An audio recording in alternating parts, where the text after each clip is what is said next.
నాయకుడు గౌరవనీయ డాక్టర్ చంద్రశేఖర్ పెమ్మసాని వారు, honourable minister for state rural development and communications వారు మాట్లాడతారు.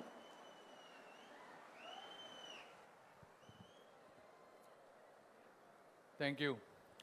పేదవాడికి అభివృద్ధిని పరిచయం చేసి 25 ఏళ్ల భవిష్యత్తును ముందే రచించిన రథసారథి మన ప్రియతమ ముఖ్యమంత్రి శ్రీ నారా చంద్రబాబు నాయుడు గారికి, జనం మెచ్చిన మామ, మా స్ఫూర్తి అయినటువంటి కేంద్ర మంత్రి శ్రీ శివరాజ్ సింగ్ చౌహాన్ గారికి, వేదికను అలంకరించినటువంటి కూటమి నాయకులకు, వేదిక ముందున్నటువంటి కూటమి కార్యకర్తలకు, గుంటూరు ప్రాంత ప్రజలకు, పాత్రికేయులకు అందరికీ హృదయపూర్వక నమస్కారాలు.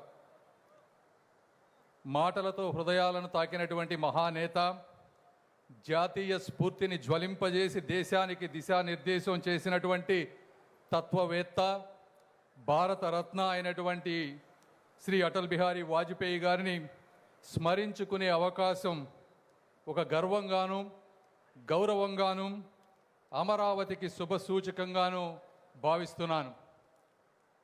అటల్ బిహారీ వాజ్పేయి గారిలో ఎన్నో గొప్ప లక్షణాలు ఉన్నాయి. ఇప్పటివరకు చాలామంది మాట్లాడారు. అయితే నేను మూడు విషయాలు మాట్లాడదలుచుకున్నాను. మొదటిది కార్యదక్షత. అతి తక్కువ మంది నాయకులలో సాహసం, సౌమ్యం రెండూ కలిసి ఉంటాయి.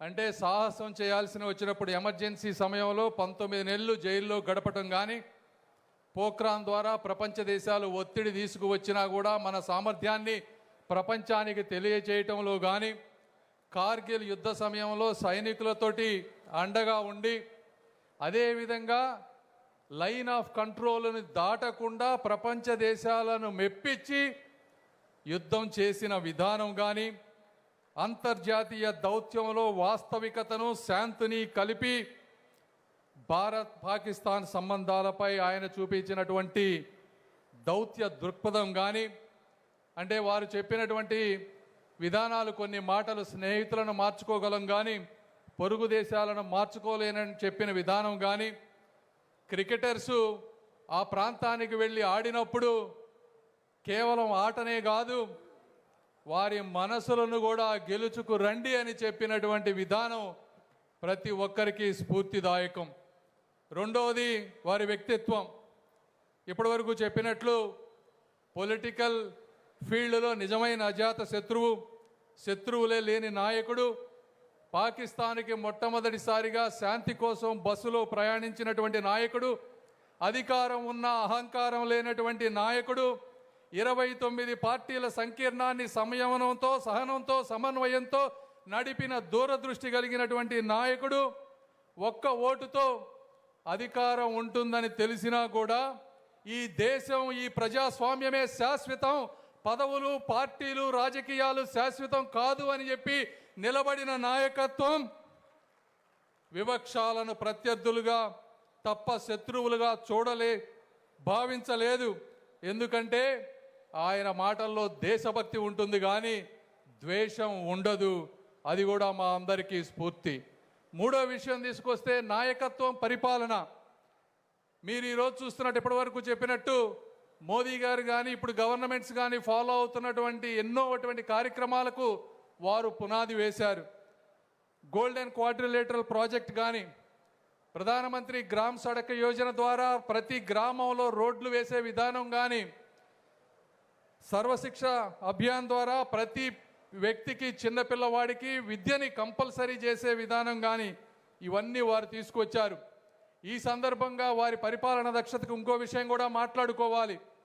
వారు ఆ రోజుల్లో ప్రధానమంత్రిగా ఉన్నప్పటికీ కూడా దేశంలో తెలివైన వారు ఎవరున్నారు, ఈ సమాజం పట్ల ముందు చూపుతో ఎవరున్నారని గ్రహించినప్పుడు ఆ రోజు వారికి కనపడినటువంటి వ్యక్తి గౌరవ ముఖ్యమంత్రి నారా చంద్రబాబు నాయుడు గారు. దేశంలో డబ్బు లేకపోతే పీపీపీ విధానంలో రోడ్లు వేయవచ్చు అని చెప్పినటువంటి సలహా కూడా ఆ రోజు గౌరవ ముఖ్యమంత్రి చంద్రబాబు నాయుడు గారిదే. అదేవిధంగా టెలికాం రంగంలో మొత్తం తీసుకురావాలి, ఏ విధంగా గ్రామానికి కనెక్టివిటీ పెంచాలి అని ఆలోచించినప్పుడు ముఖ్యమంత్రి గారి ఆధ్వర్యంలో ఒక కమిటీ వేసి ఆ టెలికాం రిఫార్మ్స్ చేస్తే ఈరోజు ప్రతి గ్రామంలో కూడా ఇంటర్నెట్ సౌకర్యం వచ్చింది. దానికి కూడా చంద్రబాబు నాయుడు గారి సహకారం ఆ రోజు తీసుకుంటా ఉన్నారు.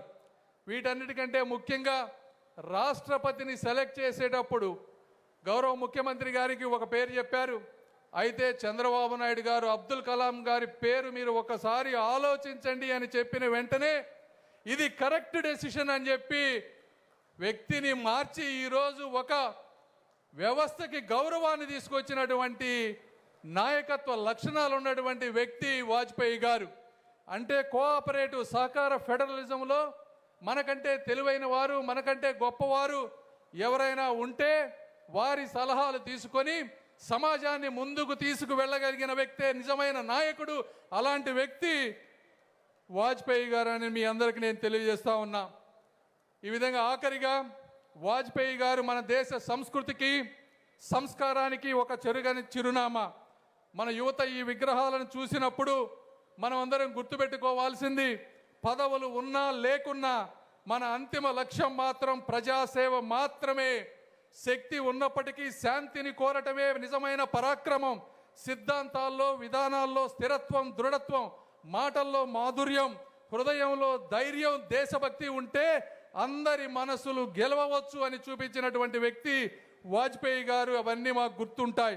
ఈ విధంగా ఉంటేనే చరిత్రలో నిలబడిపోతారు తప్పించి స్వార్థ ప్రయోజనాలతో ఎవరు చరిత్రలో ప్రజల గుండెల్లో ఉండలేరు. వివక్షంలో ఉన్నా కూడా దేశ హితాన్ని ముందుంచినటువంటి నిజమైన దేశభక్తుడు అయినటువంటి వాజ్పేయి గారి జయంతిని ఈ విధంగా సుపరిపాలనా దినోత్సవంగా జరుపుకోవటం ఆయనకి తగినటువంటి నివాళి అని నేను మనస్ఫూర్తిగా భావిస్తూ ఈ అవకాశం ఇచ్చిన మీ అందరికీ కూడా మనస్ఫూర్తిగా ధన్యవాదాలు తెలుపుకుంటూ సెలవు తీసుకుంటున్నాను. జై Hind, Vande Bharat. Thank you sir, ధన్యవాదాలు. సంస్థాగత నిబద్ధతకు, సంస్కృతిపై అవగాహనకు